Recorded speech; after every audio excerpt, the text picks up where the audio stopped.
this video, I'm going to demonstrate the move called Black Dragon Coils around the column. I'm going to start off in a right walking stance. Both hands are going to be on the hilt, and the sword is going to be stabbing upward. The first thing we do is we turn to the right, bring the right hand up, and the left point of the sword down.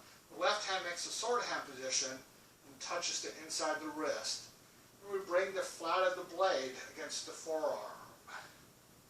And the left foot comes forward in a cat stance.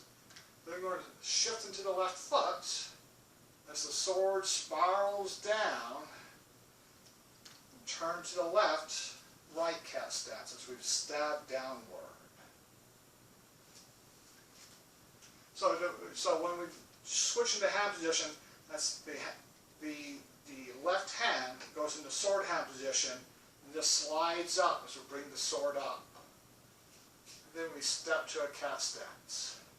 And come forward, stab down, step to a cat stance. So, smoothing that out,